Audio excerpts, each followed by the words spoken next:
नमस्कार दोस्तों, स्वागत है आपका दैनिक समसामयिकी सीरीज में डिकोड एग्जाम पे। मैं आपका स्वागत करता हूं। आज हम लोग डेली करंट अफेयर्स में 16 जुलाई के करंट अफेयर्स यानी आज के टॉप 10 करंट अफेयर्स और उनसे रिलेटेड फैक्ट्स को देखेंगे। आप हमारे टेलीग्राम ग्रुप को ज्वाइन कर सकते हैं, जहां पर आपको इन सभी वीडियो की पीडीएफ फाइल्स डेली मिलेंगी। और आप हमारे फेसबुक ग्रुप और फेसबुक पेज को भी ज्वाइन कर सकते हैं, जहां पर इस चैनल से संबंधित जितना भी मटेरियल है, जितना भी अपडेटेड न्यूज़ है, वहां पर रेगुलरली अपडेट की जाती है। तो चलिए स्टार्ट करते हैं हम आज का वीडियो।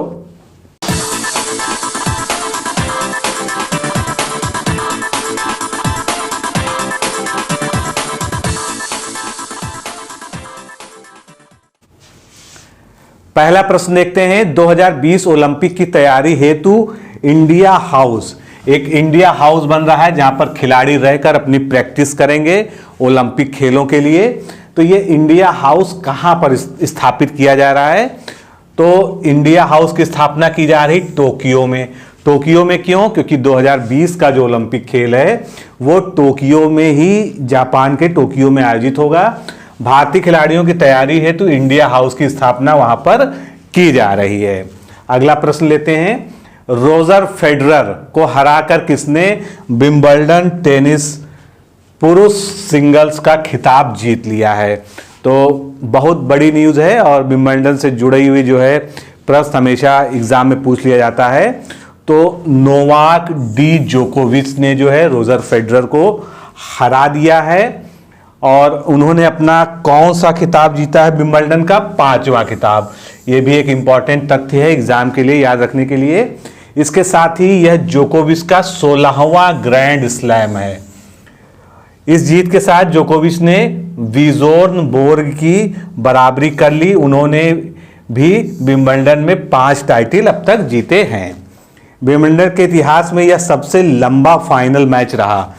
यह मुकाबला लगभग 4 घंटे 57 मिनट तक चला। तो यह भी एक क्वेश्चन बनता है कि यह सबसे लंबा फाइनल मैच रहा जो 4 घंटे 57 मिनट में डिसाइड हो पाया। अगला प्रश्न।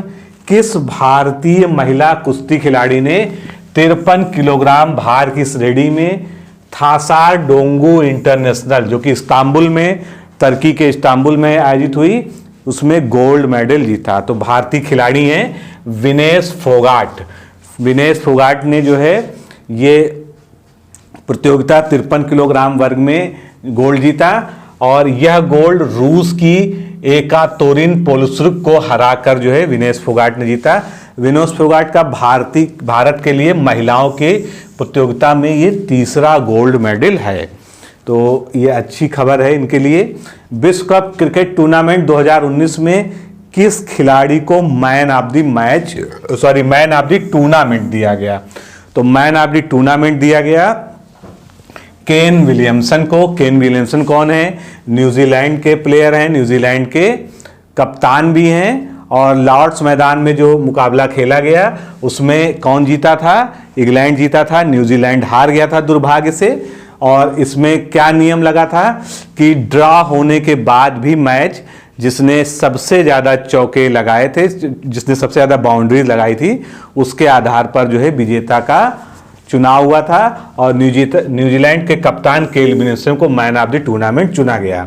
अगला वर्ल्ड कप 2023 का कहां पर होगा? भारत में अगला वर्ल्ड कप 2023 का आयोजित होगा। 1 वर्ष बाद रिंग में उतरे भारतीय मुक्केबाज जिनका नाम क्या है? विजेंद्र कुमार या विजेंद्र कुमार ने किसे हराकर बॉक्सिंग में 11वीं जीत दर्ज की? तो विजेंद्र कुमार ने जो है माइकल स्नाइडर को हराया। इनके बारे में और तथ्य देखते हैं। भारतीय बॉक्सर विजेंद्र कुमार ने अमेरिकी बॉक्सर माइक स्नाइडर को हराकर 11वीं जीत अपनी दर्ज की। विजेंद्र कुमार का यह पहला यूएस प्रोफेशनल मुकाबला रहा। तो ये इंपॉर्टेंट फैक्ट था इससे रिलेटेड। हाल ही में किस देश ने न्यूक्लियर अटैक में सक्षम यानी परमाणु हमला करने में सक्षम पनडुब्बी, जिसका नाम है सफरेन को लॉन्च किया या सफरेन का सफल परीक्षण किया? कुछ भी कह सकते हैं आप। तो सफरेन का सफल परीक्षण फ्रांस के द्वारा किया गया। फ्रांस ने की नौसेना ने न्यूक्लियर अटैक सक्षम पनडुब्बी सफरेन का लॉन्च किया। इस पनडुब्बी का अनावरण फ्रांस के चेरबर्ग बंदरगाह शहर में किया गया। सफरेन जो है ये बाराकुडा नामक कार्यक्रम, यानी ये बाराकुडा जो एक सीरीज है जो है इस तरह की मिसाइल वाली पनडुब्बियों की, तो बाराकुडा नामक कार्यक्रम की 6 इकाइयों की श्रृंखला में पहली पनडुब्बी है। अगला प्रश्न, कारगिल विजय दिवस के 20 वर्ष पूरे होने के उपलक्ष्य में वीर शहीदों की याद में धूमधाम से जश्न मनाया जा रहा है पूरे देश में। इस 20वीं वर्षगांठ की थीम क्या है? इंपॉर्टेंट है, पूछा जा सकता है ये question. Remember, rejoice and renew, ये जो है कारगिल विजय दिवस की थीम है। कारगिल विजय को ऑफिशियल नाम क्या दिया गया था? ऑपरेशन विजय। तो कारगिल युद्ध में पाकिस्तान को परास्त करने के लिए भारतीय सेना ने इस ऑपरेशन का नाम ऑपरेशन विजय दिया था। ऑपरेशन विजय की सफल परिणति इस वर्ष 20वीं वर्षगांठ मनाई जा रही है। इस अवसर पर राष्ट्रीय युद्ध स्मारक नई दिल्ली में मशाल प्रज्वलित करके जो है शहीदों को श्रद्धांजलि दी गई। इस वर्षगांठ की थीम है रिमेंबर, रिजॉइस एंड रिन्यू। 26 जुलाई 1999 को भारत ने कारगिल युद्ध में पाकिस्तान को पूरी तरह से परास्त कर विजय हासिल कर ली थी। इस दिन जो है युद्ध समाप्ति की घोषणा कर दी गई थी। अगला प्रश्न, रोबोट अंपायर, अभी हाल ही में जो है एक खेल में रोबोटों का प्रयोग जो है अंपायरिंग के लिए किया जा रहा है। तो ये रोबोट अंपायर किस खेल से संबंधित है ये बताना है। रोबोट अंपायर जो है बेसबॉल से संबंधित है। बेसबॉल कहाँ का लोकप्रिय खेल है? यूएसए का, और लोकप्रिय होने के साथ ही वो यूएसए का राष्ट्रीय खेल भी है। रोबोट अंपायर बेसबॉल संबंधित है। इंडिपेंडेंट अटलांटिक लीग में रोबोट अंपायर द्वारा कंप्यूटर कॉल बॉक्स और स्ट्राइक को ऑपरेट किया गया। इस बेसबॉल लीग में अंपायर के द्वारा कंप्यूटर की ओवरराइड किया गया, यानी कंप्यूटर के द्वारा ही जो है इसमें पूरी अंपायरिंग की गई। अगला प्रश्न देखते हैं हम, किस भारतीय जोड़ी ने टेबल टेनिस में world tour platinum Australian open में कांस्य पदक जीता? तो ये जोड़ी है जी साथियान भारतीय और एंथोनी अमलराज। इन लोगों ने टेबल टेनिस में world tour platinum Australian open में कांस्य पदक जीता। अब ये कांस्य पदक उन्होंने कोरियाई जोड़ी किसको हराया? उन्होंने कोरिया के जियोंग युंगसिक और ली संयुक्त को हराकर जीता। नेक्स्ट क्वेश्चन देखते हैं, किस राज्य द्वारा जल बचाओ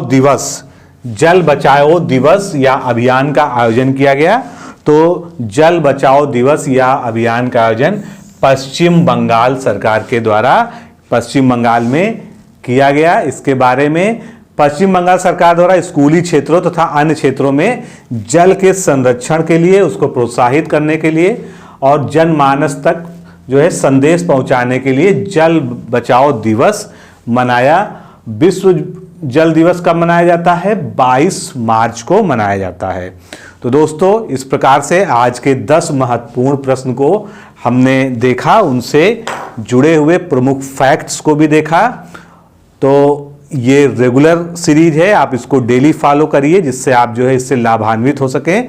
आने वाले एग्जाम्स में सारे के सारे क्वेश्चन इन्हीं सीरीज से आपको मिल सकते हैं अगर आप इसको डेली देखते हैं। तो आज के लिए इतना ही। नमस्कार, धन्यवाद।